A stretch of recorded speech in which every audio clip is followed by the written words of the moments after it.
Hi and welcome to my channel Glamour and Goosebumps, where we talk about all the weird, the creepy, and the unexplained. On today's episode, we'll be talking about the Chupacabra. Is it a myth? Is it a legend? Is it folklore? Honestly, I don't know. The verdict's still out for me. But if you didn't watch last week's video, I will say I recommend it because these do have some similarities to them that I kind of talk about during this video. So the Chupacabra, as you know, I tell a story while I do my makeup at the same time. This is the look for today. Went for a green look because we're talking about a green reptilian-like creature. So why not, right? If you like any of the products that I'm using, they're linked in the description box below. I post videos every Monday and Thursday to give you your spook fix for the week. If you could like and subscribe, that would be awesome. If not, no big deal. Thank you for watching. Super appreciative. Without further ado, let's go ahead and get on with the story of the Chupacabra, and you can decide for yourself. Is it real? Does it exist? I don't know. Let's see. Okay, so today's story is going to be on the Chupacabra. So as you guys maybe remember from my last story when we were talking about chupa chupa, meaning sucker sucker, today's story is going to be about the Chupacabra, and that actually translates into goat sucker. So kind of a similar theory, and honestly I think that that's why I kind of paired these two together, was because you know, the Chupacabra story and the 1977 Cakeless attacks, they kind of go hand in hand in some way. So we're definitely going to talk about why I think that they're pretty similar, and maybe the Chupacabra isn't exactly what we thought it was all along. So the Chupacabra legend actually started well before 1995. So contrary to popular belief, like people think that Chupacabra just kind of popped up like recently, and it's not that they didn't, you know, pop up recently as in like from the 70s, but this has been being talked about since 1970, the 80s, the 90s, and then in 2000 was actually when a comedian coined the name Chupacabra.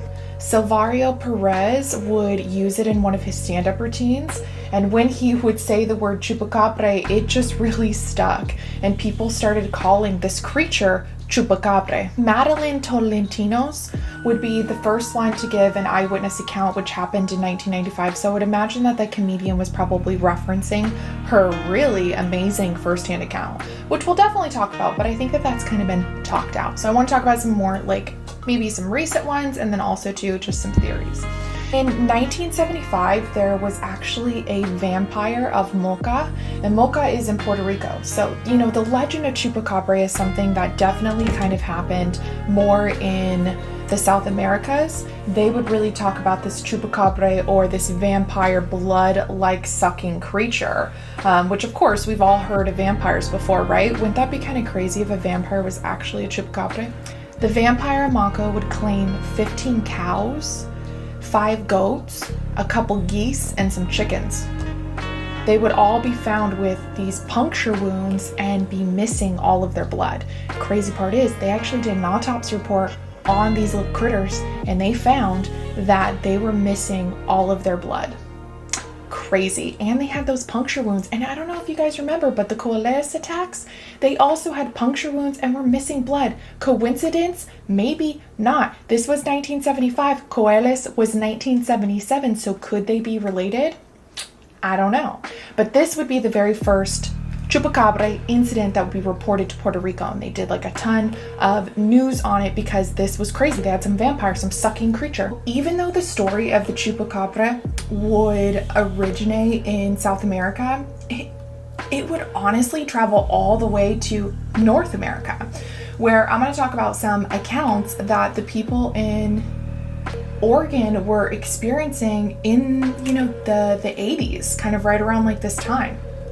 In 1980, a man called Terry Anderson, who had a farm, found his mother's cow killed and completely drained of all its blood in a really mysterious way. Same puncture wounds, same missing blood, and this would be 1980 in Oregon. A little further down the road, 5 bulls would be drained completely of their blood, and crazy enough, these bulls would actually be missing their manhood, their tongues, and again, drained of every drop of blood. And the farmer at the time was really confused because there was no tracks, no evidence, nothing to say that a predator, you know, potentially got these 5 bulls. And then I want you to take a look at this photo. So this photo is really crazy because in my mind, they look like they have been sitting there for days, right? Just kind of flat and like the skin almost like falling off. So that actual photo would have been taken by the farmer upon stumbling on these cattle that went missing. And their blood was completely drained. It looked freaking nuts. I was like, whoa, crazy.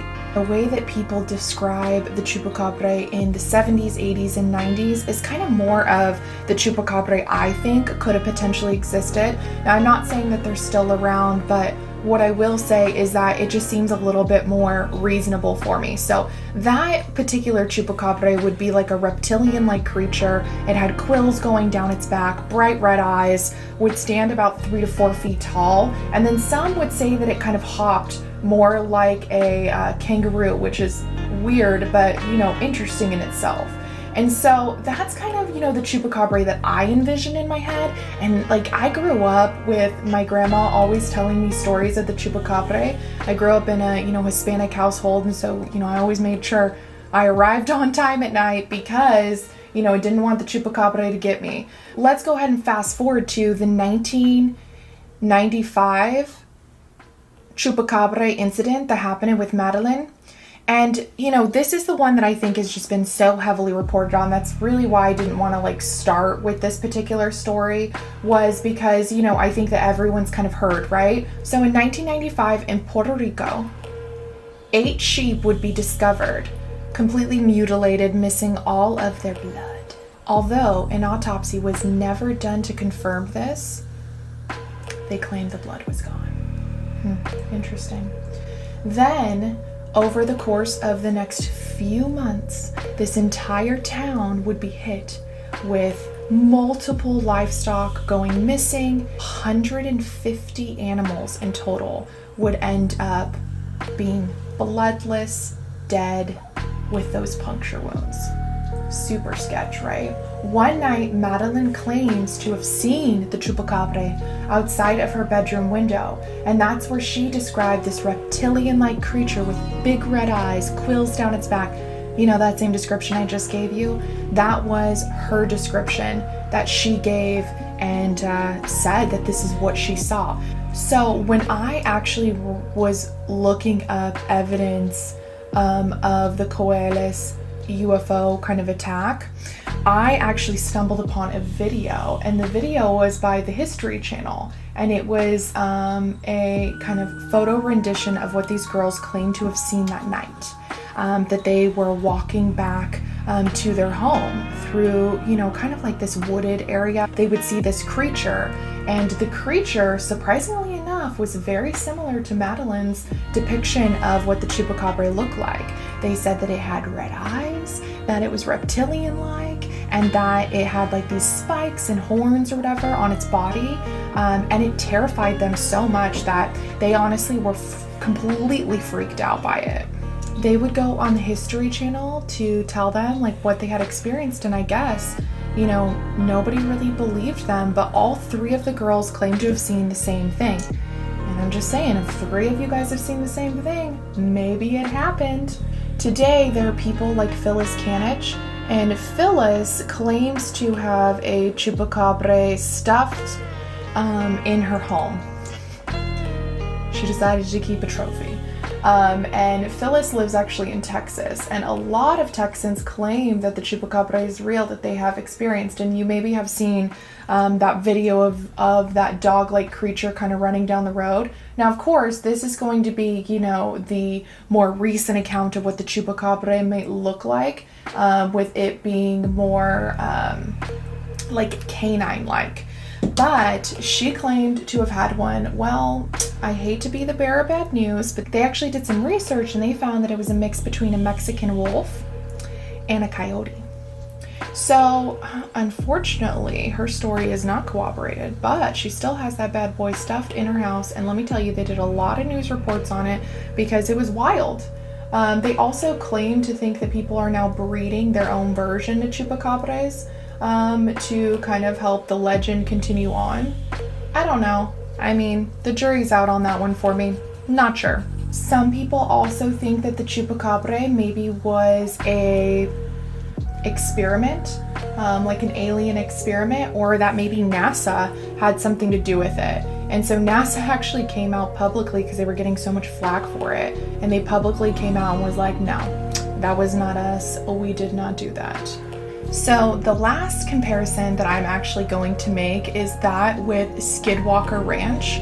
So all my paranormal people, as well as my UFO subscribers, I'm sure you guys know exactly what I'm talking about when I say Skinwalker Ranch. And Skinwalker Ranch, if you guys don't know, is a ranch in Utah, and it has experienced some very paranormal things. And the reason why I'm bringing this ranch up in a Chupacabra story is because I think that some of their accounts are slightly related to the accounts that people are experiencing right now with the Chupacabra. So Skinwalker Ranch claimed to have lost cattle as well as calves from calf mutilation, from loss of blood, where the blood had been completely drained from this cattle. And they would, have precision cutting. They would have limbs removed, kind of like those 5 bulls that were missing their manhood and their tongues.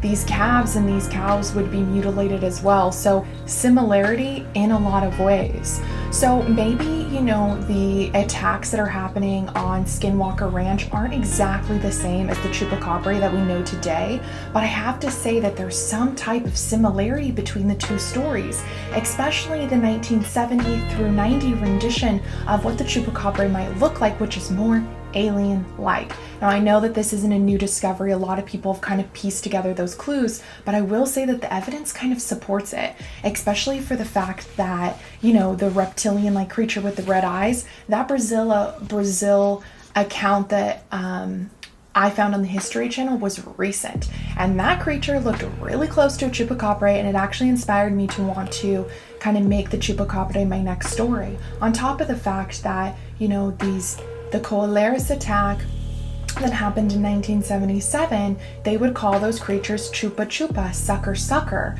And so, I don't know, man, it seems really coincidental to me that there wouldn't be something like that going on. But yeah, maybe they're related, maybe they're not. I'm going to throw the question out to you guys. What do you think? Do you think that the Chupacabra really exists? If you think it exists, do you think it's more of that canine creature? Or do you think that maybe it's more of an alien descent? I'm not sure. The verdict's out for me, but I'd love to hear you guys comment below on what you think the Chupacabra is. So that's all I have for you guys today. I hope you enjoyed this story, and I hope you have a spooky, spooky day. Bye.